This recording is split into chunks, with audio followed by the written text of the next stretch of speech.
Metropolitana FM. A rádio do meu coração. A informação com credibilidade. 7h03 de volta com o Jornal da Metropolitana nessa manhã de sexta-feira, dia 12 de dezembro. A gente fala sobre um tema importantíssimo agora e que afeta muitas famílias brasileiras. A alienação parental, que ocorre quando os responsáveis interferem na relação da criança com o outro genitor.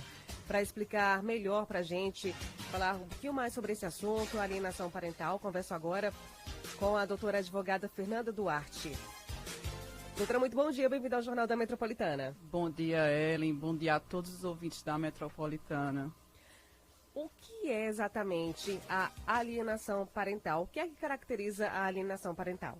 Ellen, para fazer uma definição sobre o que seria alienação parental, é importante, assim, eu citar, primeiramente, alguns exemplos, alguns atos que podem ser considerados como alienação parental, como criar uma falsa imagem do genitor, mudar de domicílio sem que o genitor do menor saiba, impedir o convívio com a família do genitor, com o próprio genitor, omitir informações que são relevantes da vida do menor para o genitor. Então, assim, são atos de alienação parental. Então, seria necessariamente, a alienação parental seria necessariamente, qual o intuito do alienador aí? É afastar a criança ou adolescente do convívio do genitor ou outro familiar, é afastar, é criar essa barreira, porque na medida que a criança e o adolescente ele começa a criar essa aversão ao familiar, ele vai se afastar, ele tende a se afastar. Então o intuito é esse, a alienação parental ela consiste nisso,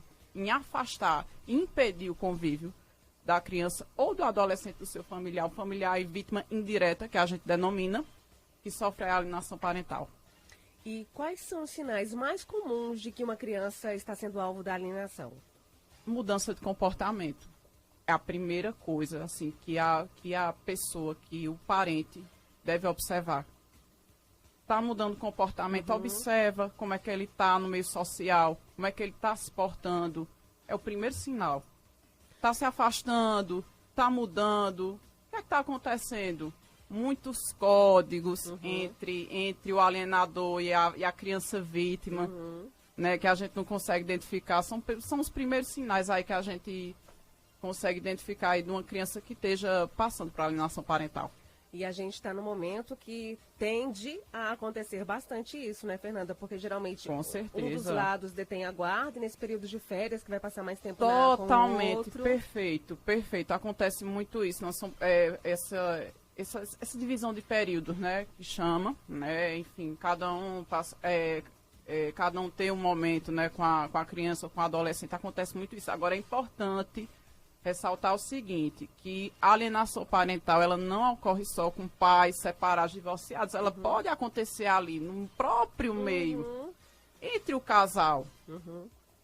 Pode acontecer, não obrigatoriamente, não é uma regra só em casais divorciados, pode acontecer ali dentro de casa mesmo, ela pode ocorrer. Que fica uma questão ainda mais delicada, né? E geralmente, você falando agora, acontece de forma muito sutil. Sim, né? sim. Às vezes tá ali, tá o filho com a mãe, por exemplo, estão brincando, aí o pai quer interromper, aí você diz, mas fulano é chato. Né? A criança vai pegando exatamente, aquilo. aí já cria, aquela imagem negativa, teu pai é fraco, teu pai é um chato, teu pai me deixa sem dinheiro.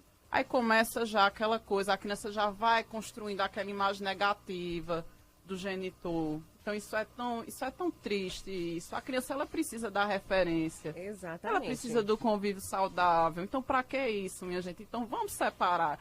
Criança não deve ser instrumento de rixa familiar. Eu acho que a partir do momento que você decide ter um filho, que o casal decide ter um filho, você tem que pensar em muitas coisas, em curto prazo e a longo prazo, né? Sim, e já com que aquela certeza. visão a longo prazo, por exemplo, de vamos cuidar dessa criança independente da nossa situação daqui para frente. É a responsabilidade. Qual é o intuito da lei de alienação parental? É proteger, é garantir esse convívio familiar. Ela foi instaurada para isso. E tem que partir primeiramente da consciência. Ao meu ver, não era para ser nenhuma coisa legislada. Os pais têm que ter essa consciência. Vamos separar as coisas. eu não me dou com seu pai, com sua mãe, beleza. Vida que segue. Criança não tem que estar no meio. E essa alienação parental, o grande motivo geralmente é justamente ferir o outro, né? Ah, não consigo atingir de Com outra forma, vamos certeza. por A aqui. criança, ela é o instrumento de vingança, é o meio ali que o alienador utiliza para atingir.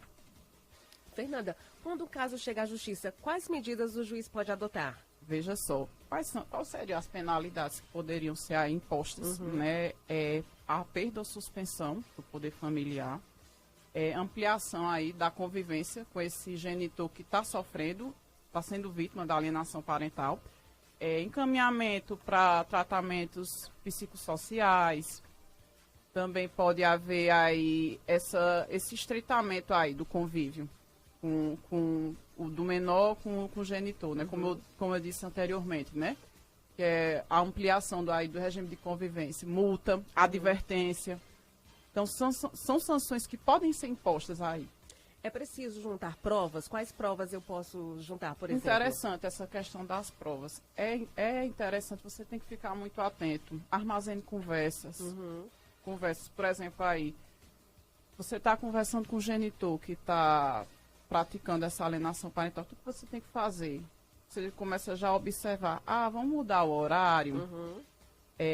Fulaninho não pode ir, ele não pode ir na sua casa hoje, vamos mudar o horário, vamos mudar a rotina, então já é um indício, pode ser um indício aí, não obrigatoriamente, pode ser realmente que faça parte da rotina da criança. Mas se isso acontece constantemente, né, em situações que não deveriam estar Exatamente, acontecendo... aí você já fica com aquela pulguinha atrás da orelha e aí vamos armazenar as conversas, observar, é muita observação do comportamento da criança ou do adolescente aí.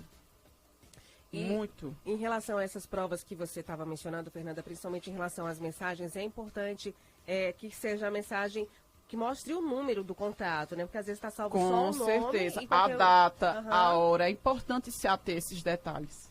Para você estar ali Sim, segura. claro. Segura. E em que momento o conselho tutelar pode ser acionado e pode interferir nesses casos?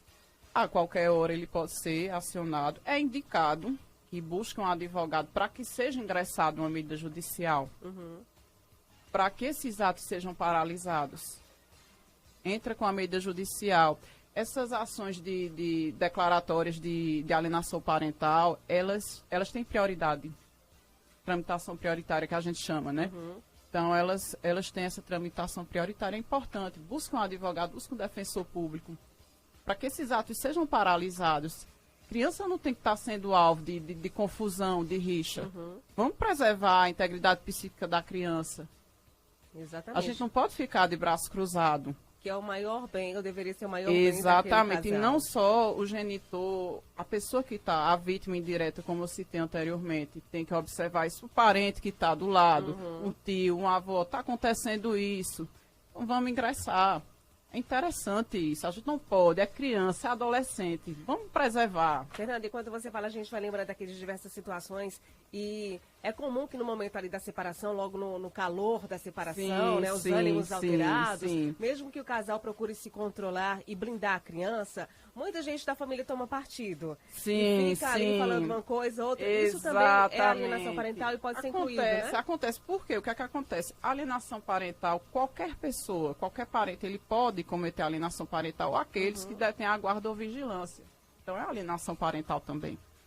E vai muito da postura do casal também de presenciou esse tipo de coisa vindo de algum parente, corta logo, diz, fulano, não faz isso, porque você não está me Justamente, atingindo, claro, porque tá atingindo o psíquico da criança. Isso pode gerar retaliações negativas. Então tem que estar atento, ó, fulano, não é assim, a gente tem que separar as coisas, enfim. Vai primeiro tentando conversar ali, se Tentando não conseguir, conversar, você porque é vai uma pra relação outras medidas. familiar, né? Porque é uma relação, sobretudo, familiar. Exato. Por isso que não tem ainda, não é considerado como crime. A alienação parental, ela não é considerada ainda como crime. Porque é uma situação que ela ainda pode ser vista no âmbito familiar. Ainda pode. Você pode remediar de início. Depois, quando vai tomando uma gravidade, aí busca o judiciário. A indicação é essa, né? Busque o judiciário, tente resolver amigavelmente e assim busque o judiciário posteriormente, né? porque a criança pode se sentir culpada, enfim, por isso que não é tipificado ainda como crime. Você estava mencionando logo no comecinho da nossa conversa sobre a questão da mudança de cidade. Se uma das partes, aquela parte que está guardando, está portando ali a guarda, muda de cidade a trabalho, alguma coisa tem que ser comunicada. Com certeza, com certeza. Em relação às férias também. A outra parte falou que vai passar as férias em uma determinada cidade, estou ciente disso. Mas a partir daquele momento ele estava ali e foi para outro lugar. Também preciso ser... Totalmente. Ter esse conhecimento. São informações relevantes a respeito da criança ou do adolescente. Tem que saber.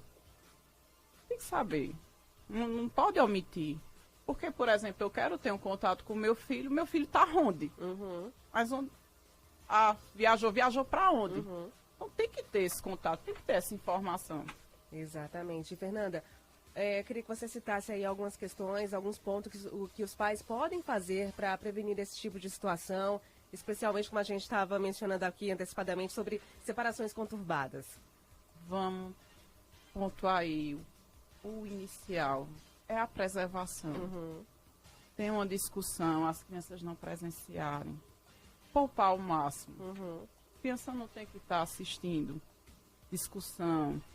Não tem que estar, teu pai é isso, teu pai é aquilo, tua mãe é uma mulher de uma conduta duvidosa. Não tem que escutar.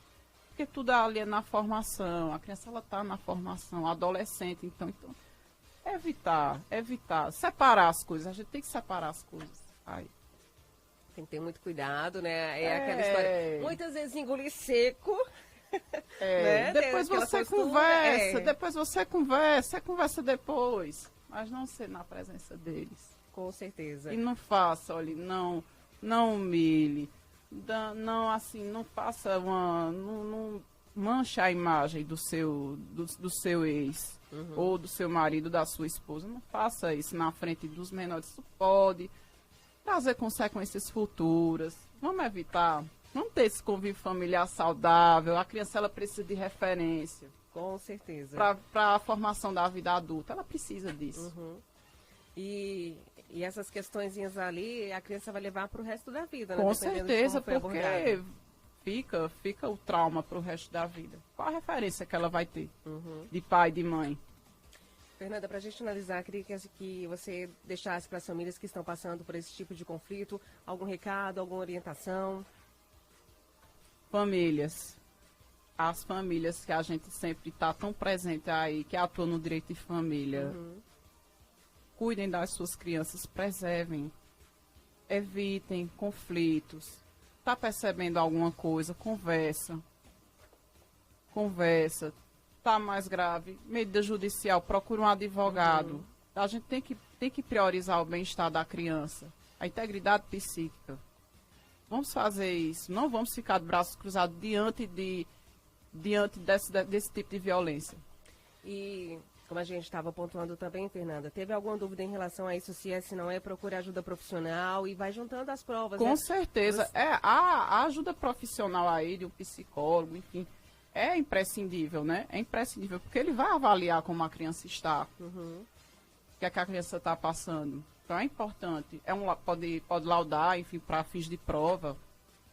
Muito importante, muito importante. E tá segurado, né? Percebeu que tem alguma coisa esquisita já acontecendo? Com certeza, já fica de orelha em pé, como diz o velho ditado. Né? Já fica ali, já fica em sinal de alerta, para que isso seja evitado. Tem que coibir, tem que coibir isso aí. Exatamente. Doutora, muitíssimo obrigada pela participação no Jornal da Metropolitana. Eu que agradeço, é né? sempre um prazer. Sou ouvinte da Rádio Metropolitana e é um prazer estar aqui contribuindo. Prazer foi nosso e especialmente falando sobre esse tema tão importante, tão delicado, que a gente já fica, quem é mãe, quem é pai, passa por essa situação, já fica com o coração a mil, principalmente nesse momento, quando já tem ali uma situação complicada. Exatamente, né? Um divórcio aí, uma situação de divórcio, então já fica em estado de alerta, né?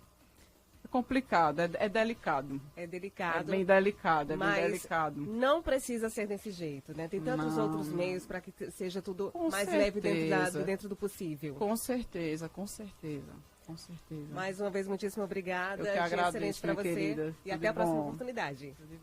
Conversei nesta manhã com a advogada a doutora Fernanda Duarte. Agora 7h17. Jornal da Metropolitana. Previsão do tempo. Deixe